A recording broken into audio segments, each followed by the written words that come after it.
Hi, ನಾನು Sudeep from tech Kannada. ನಮ್ಮ ದೇಶದ ನಂಬರ್ 1 ಸ್ಮಾರ್ಟ್ಫೋನ್ ಬ್ರ್ಯಾಂಡ್ ಯಾವುದು?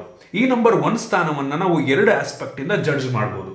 ಒಂದು, ಅತಿ ಹೆಚ್ಚು ಫೋನನ್ನು ಸೆಲ್ ಮಾಡಿದಂಥ ಬ್ರ್ಯಾಂಡ್ ಯಾವುದು, ಈ ಮುಖಾಂತರ ನಾದ್ರೂ ಬೇಕಾದ್ರೆ ಜಡ್ಜ್ ಮಾಡ್ಬೋದು. ಮತ್ತು ಇನ್ನೊಂದು, ಅತಿ ಹೆಚ್ಚು ರೆವಿನ್ಯೂನ ಜನರೇಟ್ ಮಾಡಿದಂಥ ಸ್ಮಾರ್ಟ್ಫೋನ್ ಬ್ರ್ಯಾಂಡ್ ಯಾವುದು, ಇದಿನ್ನೊಂದು ಆಸ್ಪೆಕ್ಟ್ ಆಗುತ್ತೆ. ಒಂದು ಎಕ್ಸಾಂಪಲ್ ಕೊಡಬೇಕು ಅಂತಂದರೆ, ಆಪಲ್ನವರು 1,00,000 ಒಂದು ಫೋನ್ ಸೆಲ್ ಮಾಡೋದು ಒಂದೇ, MIನವರು 10,000 ರೂಪಾಯಿಂದು 10 ಫೋನನ್ನು ಸೆಲ್ ಮಾಡೋದು ಒಂದೇ. ಹೌದು, MI ಅವರು 10 ಫೋನನ್ನು ಸೇಲ್ ಮಾಡ್ತಾ ಇದ್ದಾರೆ, ನಂಬರ್ಸ್ ಜಾಸ್ತಿ ಇದೆ. ಆದರೆ ರೆವಿನ್ಯೂ ಜನರೇಟ್ ಆಗಿದ್ದು ಸೇಮ್ ಟು ಸೇಮ್. MI ಅವ್ರದ್ದು ಕೂಡ 1,00,000 ರೆವಿನ್ಯೂ, ಆಪಲ್ನವರು ಬರೀ ಒಂದು ಫೋನನ್ನು ಸೇಲ್ ಮಾಡಿದ್ರು ಕೂಡ 1,00,000 ರೆವಿನ್ಯೂ. ಯೂಶಲಿ ಫ್ಲ್ಯಾಗ್ಶಿಪ್ ಫೋನ್ಗಳಲ್ಲಿ, ಅತಿ ಹೆಚ್ಚು ಬೆಲೆ ಹೊಂದಿರುವಂಥ ಫೋನ್ಗಳಲ್ಲಿ ಒಂದು ಪ್ರಾಫಿಟ್ ಮಾರ್ಜಿನ್ ಸ್ವಲ್ಪ ಜಾಸ್ತಿ ಇರುತ್ತೆ. ಸೊ ಅದರಿಂದ ಯೂಶಲಿ MI ಕಂಪ್ನಿ ಆಗಿದ್ರೂ ಕೂಡ ಅವರ ಬೇಸ್ ವೇರಿಯಂಟಲ್ಲಿ, ಅಂದರೆ ಈ ಎಂಟ್ರಿ ಲೆವೆಲ್ ಸ್ಮಾರ್ಟ್ಫೋನ್ಗಳಲ್ಲಿ 10,000 15,000 ಫೋನ್ಗಳಲ್ಲಿ ಅಷ್ಟೊಂದು ಪ್ರಾಫಿಟ್ ಮಾಡೋದಕ್ಕಾಗೋದಿಲ್ಲ.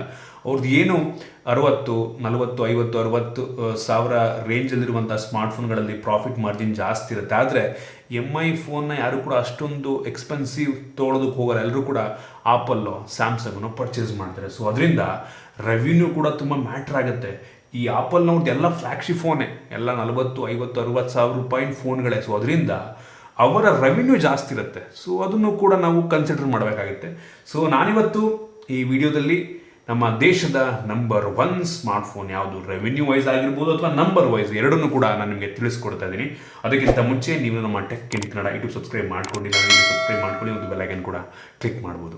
ಓಕೆ, ಮೊದಲನೇದಾಗಿ 2022ನೇ ಇಸ್ವಿಯ ಕೊನೆಯ 3 ತಿಂಗಳಲ್ಲಿ ಅತಿ ಹೆಚ್ಚು ಫೋನ್ಸನ್ನು ಸೇಲ್ ಮಾಡಿದಂಥ ಬ್ರ್ಯಾಂಡ್ ಯಾವುದು ಅಂತ ತಿಳ್ಕೊಳ್ಳೋಣ. ಮೊದಲನೇ ಸ್ಥಾನದಲ್ಲಿರುವಂಥದ್ದು ಸ್ಯಾಮ್ಸಂಗ್. ಅದತ್ರ 20% ಮಾರ್ಕೆಟ್ ಶೇರನ್ನು ಸ್ಯಾಮ್ಸಂಗ್ ಹೊಂದಿರುವಂಥದ್ದು. ಇಷ್ಟು ವರ್ಷ ಈ ಸ್ಪಾಟನ್ನು ಯಾವಾಗಲೂ ಕೂಡ MI ಪಡ್ಕೋತಾ ಇತ್ತು. ಆಯಿತಾ, ತುಂಬ ವರ್ಷ ಆಯಿತು. MI ಅವರು ಫುಲ್ ರಾಜ್ಯಭಾರ ಮಾಡ್ತಾ ಇದ್ರು. 2021ರ ಕೊನೆಯ ಕ್ವಾರ್ಟರ್ನಲ್ಲಿ ಆ್ಯಕ್ಚುಲಿ ಸ್ಯಾಮ್ಸಂಗ್ 3ನೇ ಸ್ಪಾಟಲ್ಲಿತ್ತು.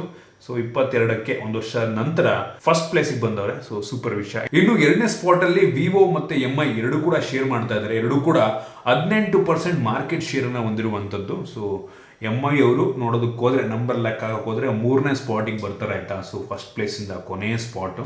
ಇನ್ನು 4ನೇ ಪೊಸಿಷನ್ನಲ್ಲಿ ಓಪೋ ಇರುವಂಥದ್ದು 11% ಮಾರ್ಕೆಟ್ ಶೇರ್.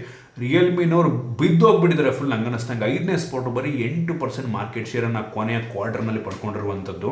ಇದೇ ರಿಯಲ್ಮಿ 2021ರ ಕೊನೆಯ ಕ್ವಾರ್ಟರ್ನಲ್ಲಿ ಆ್ಯಕ್ಚುಲಿ 2ನೇ ಸ್ಪಾಟಲ್ಲಿದ್ದರು. ಫಸ್ಟ್ ಸ್ಪಾಟಲ್ಲಿ MI, ಸೆಕೆಂಡಲ್ಲಿ ರಿಯಲ್ಮಿ, ಥರ್ಡಲ್ಲಿ ಸ್ಯಾಮ್ಸಂಗು, ನಂತರ ಫೋರ್ತಲ್ಲಿ ವಿವೋ ಮತ್ತು ಕೊನೆಯ ಸ್ಥಾನದಲ್ಲಿ ಓಪೋ ಇತ್ತು. ಬಟ್ ರಿಯಲ್ಮಿ ನೋಡಿ ಈ ಒಂದು ಕ್ವಾರ್ಟರ್ನಲ್ಲಿ ಲಿಟ್ರಲಿ ಕೊನೆಯ ಸ್ಥಾನಕ್ಕೆ ಹೋಗ್ಬಿಟ್ಟಿದೆ. ಸೇಲ್ಸ್ ಮಾಡಿಲ್ಲ ಜಾಸ್ತಿ. ಅವ್ರು ಒಳ್ಳೆ ಫೋನ್ಗಳು ಲಾಂಚ್ ಮಾಡಿದ್ರೆ ಸೇಲ್ ಆಗುತ್ತೆ. ಸೊ ಆ ರೀತಿ. ಇನ್ನು ನೆಕ್ಸ್ಟ್ ಸೆಗ್ಮೆಂಟಿಗೆ ಹೋಗೋಕ್ಕಿಂತ ಮುಂಚೆ ನಾನು ನಿಮಗೆ ಕೆಲವೊಂದು ಫ್ಯಾಕ್ಟ್ಸ್ಗಳನ್ನ ಶೇರ್ ಮಾಡೋದಕ್ಕೆ ಇಷ್ಟಪಡ್ತೀನಿ. 2022ನೇ ಇಸ್ವಿಯಲ್ಲಿ ಎಷ್ಟು ಫೋನ್ ಸೇಲ್ ಆಗಿದೆ, ಅದರಲ್ಲಿ 11% ಸ್ಮಾರ್ಟ್ಫೋನ್ಗಳು ಪ್ರೀಮಿಯಂ ಸೆಗ್ಮೆಂಟ್ನ ಸ್ಮಾರ್ಟ್ಫೋನ್ಗಳು. ಅಂದರೆ 30,000 ರೂಪಾಯಿಗಿಂತ ಜಾಸ್ತಿ ಬೆಲೆ ಬಾಳುವಂಥ ಸ್ಮಾರ್ಟ್ಫೋನ್ನ ಪರ್ಚೇಸ್ ಮಾಡಿದವರು 100ರಲ್ಲಿ 11% ಜನ ಪರ್ಚೇಸ್ ಮಾಡ್ತಾರೆ. ರೆವಿನ್ಯೂ ವೈಸ್ ಕ್ಯಾಲ್ಕುಲೇಟ್ ಮಾಡೋದಕ್ಕೆ ಹೋದರೆ ಈ ಒಂದು 11% ಆ್ಯಕ್ಚುಲಿ 35% ಆಗುತ್ತೆ.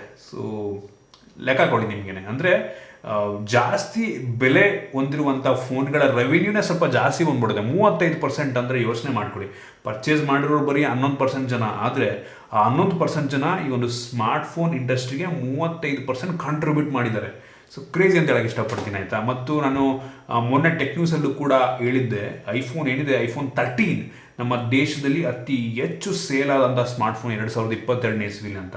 ಅತಿ ಹೆಚ್ಚು ಸೇಲ್ ಆದಂಥ ಸ್ಮಾರ್ಟ್ಫೋನ್ ಐಫೋನ್ 13 ಅಂತಂದರೆ ಯೋಚನೆ ಮಾಡ್ಕೊಳ್ಳಿ. ಅದತ್ರ 55,000 60,000 ರೇಂಜಲ್ಲಿರುವಂಥ ಸ್ಮಾರ್ಟ್ಫೋನ್ ಅತಿ ಹೆಚ್ಚು ಜನ ಪರ್ಚೇಸ್ ಮಾಡಿದರೆ ಮೇಜರ್ ರೆವಿನ್ಯೂ ನಂಗೆ ಅನ್ನಿಸ್ತಂಗೆ ಈ ಒಂದು ಆಪಲ್ನವರಿಗೆ ಐಫೋನ್ 13ಇಂದಲೇ ಬಂದಿದೆ ಅಂತ ಕಾಣುತ್ತೆ. ಇನ್ನು ಓವರಾಲ್ 2022ನೇ ಇಸ್ವಿಗೆ ಬರೋಣ. ಆಯಿತು, 2022ನೇ ಇಸ್ವಿಯಲ್ಲಿ ಅತಿ ಹೆಚ್ಚು ಫೋನನ್ನು, ಕ್ವಾರ್ಟರ್ ಬೇಡ, ಫುಲ್ ಕಂಪ್ಲೀಟ್ ಇಯರ್ನಲ್ಲಿ ಅತಿ ಹೆಚ್ಚು ಫೋನನ್ನು ಸೇಲ್ ಮಾಡಿದಂಥ ಬ್ರ್ಯಾಂಡ್ ಆ್ಯಕ್ಚುಲಿ MI ಅವರು. 20% ಮಾರ್ಕೆಟ್ ಶೇರ್ನ MI ಅವರು ಹೊಂದಿರುವಂಥದ್ದು ನಂಬರ್ಸಲ್ಲಿ. ಆಯಿತಾ, ನಂಬರ್ಸ್ ಎಷ್ಟು ನಂಬರ್ ಸೇಲ್ ಮಾಡಿದ್ದಾರೆ ಅಂತ. 2ನೇ ಸ್ಪಾಟಲ್ಲಿ ಸ್ಯಾಮ್ಸಂಗ್ ಬರುತ್ತೆ 19%, 3ನೇ ಸ್ಪಾಟಲ್ಲಿ ವಿವೋ ಬರುತ್ತೆ 16%, ಮತ್ತು 4ನೇ ಸ್ಪಾಟಲ್ಲಿ ರಿಯಲ್ಮಿ 14%. ಹೋದ ವರ್ಷ ಅಂದರೆ 2021ರಲ್ಲೂ ಕೂಡ 14% ಇತ್ತು, ಈಗಲೂ 14%. ಓಪೋ 10%, ಹೋದ ಸಲ ಕೂಡ 10%, ಈಗಲೂ 10%. ವಿವೋದವರು 1% ಜಾಸ್ತಿ ಮಾಡ್ಕೊಂಡಿದ್ದಾರೆ. ಸ್ಯಾಮ್ಸಂಗ್ ಅವರು 1% ಜಾಸ್ತಿ ಮಾಡ್ಕೊಂಡಿದ್ದಾರೆ. MI ಸೇಲ್ಸ್ ಆ್ಯಕ್ಚುಲಿ ಕಡಿಮೆ ಆಗಿದೆ. ಕಳೆದ ವರ್ಷ ಓವರಾಲ್ 2021ನೇ ಇಸ್ವಿಯಲ್ಲಿ 24% ಇತ್ತು. ಮಾರ್ಕೆಟ್ ಶೇರು ಎಮ್ ಐ ಅವ್ರದ್ದು ಈ ವರ್ಷ 20% ಇರುವಂಥದ್ದು. ಸೊ ಅವ್ರದ್ದು ವ್ಯಾಲ್ಯೂ ಸ್ವಲ್ಪ ಡೌನ್ ಆಗ್ತಾ ಇದೆಯಾ, ಸೇಲ್ಸ್ ಕಡಿಮೆ ಆಗ್ತಾ ಇದೆಯಾ, ನಾವೇ ಜಡ್ಜ್ ಮಾಡ್ಕೋಬೇಕು. ಒಟ್ಟಿಗೆ ನಂಬರ್ಸ್ ವೈಸು ಅತಿ ಹೆಚ್ಚು ಫೋನ್ನ ಸೆಲ್ ಮಾಡಿರೋದ್ರಲ್ಲಿ ನಂಬರ್ 1 ಸ್ಥಾನ ಎಮ್ ಐ ಅವ್ರದ್ದು. ಇನ್ನು ರೆವಿನ್ಯೂ ವೈಸ್ ಬರೋಣ, ಮೋಸ್ಟ್ ಇಂಪಾರ್ಟೆಂಟು. ರೆವಿನ್ಯೂನೇ ಮ್ಯಾಟ್ರ್ ಆಗೋದು, ಆಯಿತಾ. ಸೊ ಕಡಿಮೆ ಫೋನ್ ಇದ್ರೂ ಕೂಡ ಮಾರ್ಜಿನ್ ಅಷ್ಟೇ ಇರುತ್ತೆ, ಅಂದರೆ ಸ್ವಲ್ಪ ಕಡಿಮೆ ಮಾರ್ಜಿನ್ನು, ಬಟ್ ಅವ್ರು 10 ಫೋನ್ ಸೇಲ್ ಮಾಡಬೇಕು, ಅಷ್ಟು ಪ್ರಾಫಿಟ್ ಮಾಡಬೇಕು ಅಂದರೆ. ಆದರೆ ಆಪಲ್ ಅಥವಾ ಪ್ರೀಮಿಯಂ ಫೋನ್ಗಳು ಒಂದು ಸೇಲ್ ಮಾಡಿದ್ರೆ ಸಾಕು, ಆ ಕಡೆ 10 ಫೋನಿಂದು ಪ್ರಾಫಿಟನ್ನು ಮಾಡಿಬಿಡ್ತಾರೆ. ಸೊ ಆ ರೀತಿ. ಸೊ ರೆವಿನ್ಯೂ ವೈಸ್ ನೋಡೋದಕ್ಕೆ ಹೋದರೆ ಮೊದಲನೇ ಸ್ಥಾನ ಮತ್ತೊಮ್ಮೆ ಸ್ಯಾಮ್ಸಂಗು, ಆಯಿತಾ. ಅತಿ ಹೆಚ್ಚು ರೆವಿನ್ಯೂನ ಜನರೇಟ್ ಮಾಡಿದಂಥ ಬ್ರ್ಯಾಂಡು ನಮ್ಮ ಭಾರತದಲ್ಲಿ ಸ್ಯಾಮ್ಸಂಗ್ ಅವರು. 2ನೇ ಸ್ಪಾಟ್ ಯಾರು ನಂಬಕ್ಕೆ ಸಾಧ್ಯನೇ ಇಲ್ಲ, ಆಪಲ್ಲು. 2ನೇ ಸ್ಪಾಟ್ ಆಪಲ್ಲು ಗುರು. ನಮ್ಮ ದೇಶದಲ್ಲಿ ಹೆಂಗಾದ್ರೆ ನೋಡೋದಕ್ಕೆ ಹೋದರೆ ಪ್ರಾಫಿಟ್ ಅಂದರೆ ಸ್ಮಾರ್ಟ್ಫೋನಲ್ಲಿ ಪ್ರಾಫಿಟ್ ಮಾಡ್ತಿರುವಂಥ ಕಂಪ್ನಿಗಳಲ್ಲಿ ಮೊದಲನೇ ಸ್ಥಾನ ಸ್ಯಾಮ್ಸಂಗು, 2ನೇ ಸ್ಥಾನ ಆಪಲ್ಲು. ಅವ್ರು ಎಷ್ಟು ಕಡಿಮೆ ಫೋನನ್ನು ಸೆಲ್ ಮಾಡಿದ್ರೂ ಕೂಡ ಅವ್ರದ್ದು ಎಲ್ಲ ಪ್ರೀಮಿಯಂ ಸೆಗ್ಮೆಂಟ್ ಆಗಿರೋದ್ರಿಂದ ಪ್ರಾಫಿಟ್ ಜಾಸ್ತಿ ಇರುತ್ತೆ ಅವ್ರಿಗೆ. ಸೊ ಆಪಲ್ 2ನೇ ಸ್ಥಾನ, 18% ಮಾರ್ಕೆಟ್ ಶೇರ್. ಸ್ಯಾಮ್ಸಂಗ್ ಫಸ್ಟ್ 22% ಆದರೆ ಆಪಲ್ 18%, ವಿವೋದವರು 15%, ಎಮ್ ಐ ಅವರು 14%, ಓಪೋ 9%, ಉಳಿದ ಸ್ಮಾರ್ಟ್ಫೋನ್ಗಳು 23%. ಕ್ರೇಜಿ ಇವರು. ಎಮ್ ಐ ಅವರು 4ನೇ ಸ್ಪಾಟಲ್ಲಿದ್ದಾರೆ ರೆವಿನ್ಯೂ ಜನ್ರೇಷನಲ್ಲಿ. ಏನಕ್ಕೆ ಅಂದರೆ ಅವ್ರ ಫೋನ್ ಅವ್ರು ಸೇಲ್ ಆಗೋ ಫೋನೆಲ್ಲ ಎಂಟ್ರಿ ಲೆವೆಲ್ಲು 14, 15, 20 ಸಾವಿರ ರೇಂಜಲ್ಲಿರುವಂಥ ಸ್ಮಾರ್ಟ್ಫೋನ್ಗಳು. ಅದರಿಂದ ಇನ್ನೊಂದು ಫ್ಯಾಕ್ಟನ್ನು ನಾನು ನಿಮ್ಮ ಹತ್ರ ಶೇರ್ ಮಾಡಬೇಕು ಅಂತ ಅಂದರೆ 2022ನೇ ಇಸ್ವಿಯಲ್ಲಿ ಸೇಲ್ ಆದಂಥ ಸ್ಮಾರ್ಟ್ಫೋನ್ಗಳಲ್ಲಿ 32% ಶೇರ್ 5G ಸ್ಮಾರ್ಟ್ಫೋನ್ದೇ ಇರುವಂಥದ್ದು. ಅಂದರೆ 100 ಜನದಲ್ಲಿ 32 ಜನ 5G ಫೋನ್ನ ಪರ್ಚೇಸ್ ಮಾಡಿದ್ರು. ಅದರಲ್ಲಿ 20,000 ರೇಂಜಲ್ಲಿ ಅತಿ ಹೆಚ್ಚು ಸೇಲ್ಸನ್ನು ಮಾಡಿದಂಥ ಸ್ಮಾರ್ಟ್ಫೋನು OnePlus ಫೋನ್, ಆಯಿತಾ.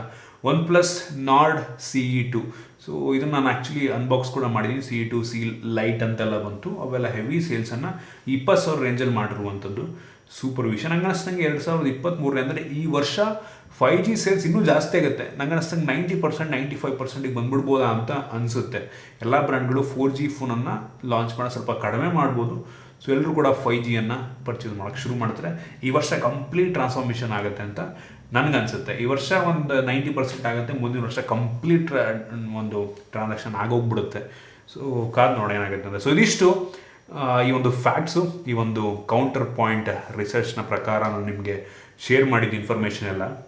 ಸೊ ನಮ್ಮ ದೇಶದ number 1 brand revenue wise Samsung, number wise M I. So ನಾವೇ ಡಿಸೈಡ್ ಮಾಡಬೇಕು. ಸೊ ಅತಿ ಹೆಚ್ಚು ಜನ ಎಮ್ ಐ ಫೋನ್ ತೊಗೋತಾರೆ, ಆದರೆ ರೆವಿನ್ಯೂ ಜನ್ರೇಟ್ ಮಾಡ್ತಿರೋದು ಸ್ಯಾಮ್ಸಂಗು. ಆಪಲ್ ಕೂಡ ಏನು ಕಡಿಮೆ ಇಲ್ಲ, ಆಯಿತಾ. ನಾವು ಅನ್ಕೋತೀವಿ ಅಷ್ಟೇ ಆಪಲ್ ಯಾರು ತಗೊಳ್ಳಲ್ಲ ಅಂತ, ಬಟ್ ವೆನ್ ಹೆವಿ ಜನ್ರೇಟ್ ಮಾಡ್ತಾ ಇದ್ದಾರೆ ಅವರು. ಅದರಲ್ಲೂ ಕೂಡ ಆಪಲ್ದೊಂದು ಖುಷಿ ವಿಷಯ ಏನಪ್ಪ ಅಂತ ಅಂದರೆ ನಮ್ಮ ದೇಶದಿಂದ ಬೇರೆ ದೇಶಕ್ಕೆ ಎಕ್ಸ್ಪೋರ್ಟ್ ಮಾಡ್ತಾ ಇದ್ದಾರೆ. $1 ಬಿಲಿಯನ್ ಒಂದು ತಿಂಗಳೇ, ನವಂಬರ್ ಡಿಸೆಂಬರ್ ತಿಂಗಳಲ್ಲಿ ಈ ಆಪಲ್ನವರು $1 ಬಿಲಿಯನ್ ಫೋನನ್ನು ಎಕ್ಸ್ಪೋರ್ಟ್ ಮಾಡೋದು ಬರೀ ಒಂದೇ ತಿಂಗಳಲ್ಲಿ. ಕ್ರೇಜಿ ಅಂತ ಅನ್ಬೋದು. ಸೊ ಇದಿಷ್ಟು ಈ ಒಂದು ಇನ್ಫಾರ್ಮೇಷನ್, ಈ ಒಂದು ರಿಪೋರ್ಟ್.